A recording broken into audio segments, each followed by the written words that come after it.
एक बार एक बहुत बड़ा नेता एक साधु के छोटे से आश्रम में गया। वह साधु के बारे में बहुत सुना था, तो उसके मन में आया कि मैं एक बार जा करके देखता हूँ कि लोग उसकी इतनी तारीफ क्यों करते हैं। जब वह उस आश्रम में गया तो वहां पर एक छोटा सा कमरा था जहां पर एक कालीन बिछा हुआ था। वहां पर कुछ लोग नीचे बैठे हुए थे और साधु जी सामने बैठे हुए थे। कुछ सवाल जवाब चल रहा था। वह नेता उस आश्रम में आया और उस नेता के साथ में 4 बॉडीगार्ड भी थे। और उसकी यह आदत थी कि जहां पर भी वह जाता था लोग अपनी जगह से खड़े हो जाते थे और उसकी तरफ देखते थे, हाथ जोड़ते थे और सर झुकाते थे। लेकिन यहाँ पर ऐसा कुछ भी नहीं हुआ। साधु व्यस्त होने के कारण उसकी तरफ देखा तक नहीं। तभी नेता को लगा कि यह मेरी बेइज्जती है और वह इस बात से गुस्सा हो गया।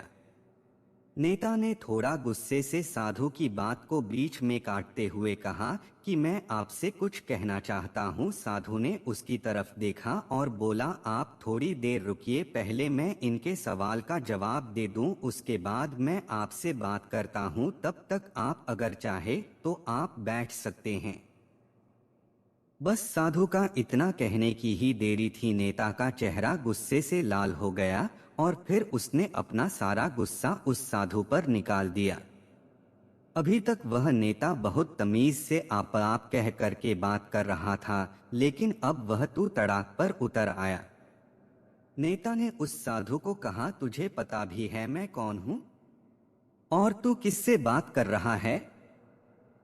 साधु ने उसकी तरफ देखा और कहा, मुझे इससे कोई फर्क नहीं पड़ता है कि आप कौन हैं, लेकिन आप जो कोई भी है, अगर आप चाहते हैं कि मैं आपके सवाल का जवाब दूं या आपसे बात करूं तो आपको कुछ देर रुकना होगा। और साधु की यह कहते हैं नेता गुस्से से पागल हो गया और वही सबके सामने चीखने चिल्लाने लग गया। अब मैं तुझे तेरी असली औकात दिखाऊंगा। तूने मुझसे पंगा ले करके ठीक नहीं किया। तुझे पता भी है मैं तेरे बारे में क्या सोचता हूँ। साधु ने फिर से नेता की तरफ देखा और बड़े ही प्रेम से कहा कि मुझे इससे कोई फर्क नहीं पड़ता कि आप मेरे बारे में क्या सोचते हैं। आप जो चाहे वह मेरे बारे में सोच सकते हैं।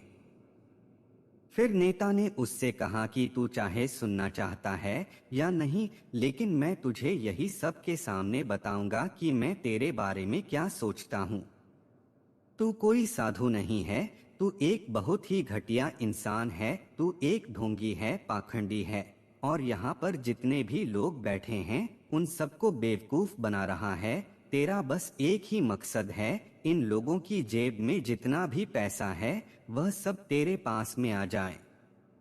तू अपने फायदे के लिए इन लोगों का इस्तेमाल कर रहा है और अब मैं तुझे नहीं छोड़ने वाला हूँ। पूरी दुनिया के सामने तेरा पर्दाफाश करके रहूंगा। लेकिन उसके इतना बोलने के बाद भी हल्की सी मुस्कान उस साधु के चेहरे पर बनी ही रही।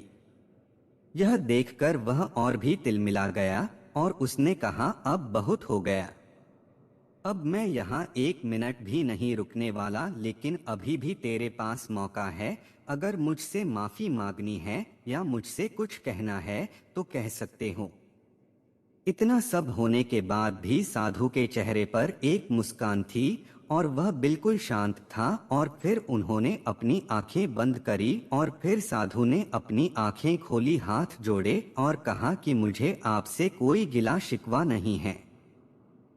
आपके लिए मेरे मन में कोई भी गलत ख्याल नहीं है। जो भी मेरे बारे में आपने कहा वह आपकी अपनी सोच थी, तो मुझे आप में कोई भी बुराई नजर नहीं आती है। मुझे आप बहुत ही भले इंसान लग रहे हैं। और साधु के इतना कहते ही नेताजी का दिमाग 7वें आसमान पर पहुंच गया। उसके चेहरे पर एक अजीब सी खुशी थी, क्योंकि उस साधु ने वही कहा जो बाकी सब लोग उस नेता को कहते हैं। और वह खुशी खुशी उस आश्रम से अपने घर की तरफ चला गया और जाकर के अपने पिताजी के साथ में बैठ गया। उसके पिताजी ध्यान में थे। उन्होंने पूरी जिंदगी सिर्फ लोगों की सेवा करी और बदले में कुछ भी उम्मीद नहीं किया, तो थोड़ी देर बाद जब उन्होंने अपनी आंखें खोली और देखा अपने बेटे को अपने साथ बैठे हुए, तो उनके बेटे के चेहरे पर आज एक अजीब सी खुशी थी जो आज से पहले उन्होंने कभी नहीं देखी थी। फिर उसने एक एक करके सब कुछ बताया कि आज क्या हुआ, किस तरह से वह आश्रम गया और वहां पर क्या हुआ, उसने क्या कहा और साधु जी ने क्या कहा। जब उसके पिताजी ने पूरी बात सुनी तो थोड़ा सा मुस्कुराए और अपने बेटे को देख करके बोले कि उन्होंने तुम्हारी तारीफ नहीं करी, क्योंकि उन्होंने वह नहीं कहा कि जो तुम हो, उन्होंने वह कहा कि जो वह खुद है, और तुमने जो भी कुछ उनको कहा वो नहीं कहा कि जो वो है, बल्कि तुमने वह कहा जो तुम खुद हो। यही बात वेदों में भी कही गई है, यथा दृष्टि तथा सृष्टि। यह दुनिया तुम्हें वैसी नहीं दिखती जैसी यह दुनिया है, यह दुनिया वैसी दिखती है तुम्हें जैसे तुम खुद हो। जिसकी नज़र जैसी है उसके लिए यह दुनिया वैसी ही है। तो अगर तुम अपनी दुनिया को बदलना चाहते हो तो उसका सिर्फ एक तरीका है, अपनी नज़र को बदलो। दुनिया खुद ब खुद बदल जाएगी।